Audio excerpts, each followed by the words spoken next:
Talk to me about Prime Minister Carney just returning from his trips overseas. Has there been any criticism of the travel? Because is he getting anything done out there besides handshakes and photo ops? Now, of course, he says he's getting some things done, signing. I was down in Mexico with him at the end of last week, a strategic partnership. That's what leaders do. They sign strategic partnerships that don't really know what that means. So in London, he was talking up Canada as a place to invest, meeting with business leaders, and that's certainly important work. But he's done quite a bit of that kind of travel. And of course, he's doing that kind of travel because of Donald Trump, because an unreliable United States. Canada needs to firm up friendships everywhere in the world, whether it's the UK, Mexico, or whatever it is. But he is going to a lot of talking shops, and I think there is going to be expectation, what are you bringing home? That is certainly something the Conservatives are bringing up. What is it that you're accomplishing with all this sort of international travel? It's great that you're doing it. Prime Minister Harper traveled a great deal. So did Prime Minister Trudeau, and Prime Minister Carney is doing the same thing. Yeah, obviously, we don't know what's happening behind the scenes. We see what's happening publicly. I think there probably will be an expectation at some point for these handshakes to turn into more than handshake deals, and putting pen to paper and having those changes being felt in terms of policy. When do you think that? I mean, if that's going to happen, if people are going to start expecting those things, do you think it's going to happen after the budget?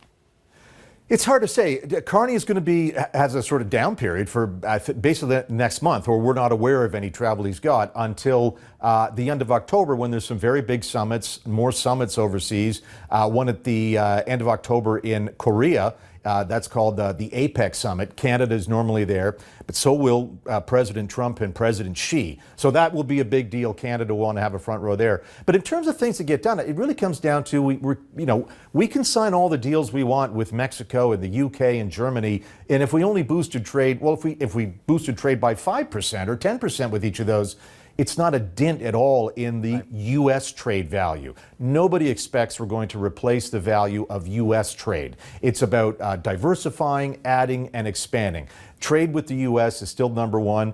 And at this point, really, I think it's become apparent that Carney's approach is, it seems unlikely we're going to get rid of steel, aluminum, tariffs on cars. And I think Carney's really trying to limit the damage. And as he has said, support workers here at home and make sure that we're spending money, some of that money that's causing deficits, on supporting workers in affected industries.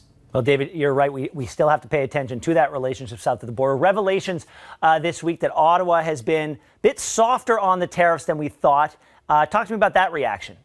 Right. So clearly Carney is elbows down, and he's admitted it much, and he's used a hockey metaphor saying sometimes in the game you got to have your elbows up and then sometimes you got to come down. Okay, fine. Elbows are down. No surprise the Conservatives are jumping on him by saying, hey, you said during the election it was dollar for dollar tariffs and elbows would be up. Fine, that's kind of expected. What I find interesting is seeing the reaction from some New Democrats online, on talk radio shows, New Democrats who voted for Carney precisely because Carney said he was going to punch back at Trump. And those New Democrats who came over and voted for Liberals, they wanted Carney to punch hard.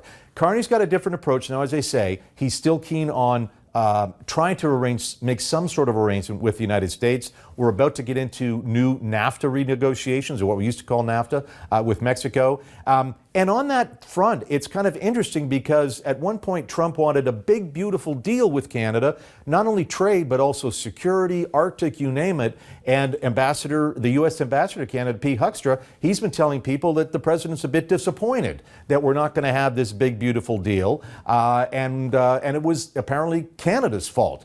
Carney to that says, well, hold on, we're still talking and we're not going to sign any deal unless it's a good deal for Canada.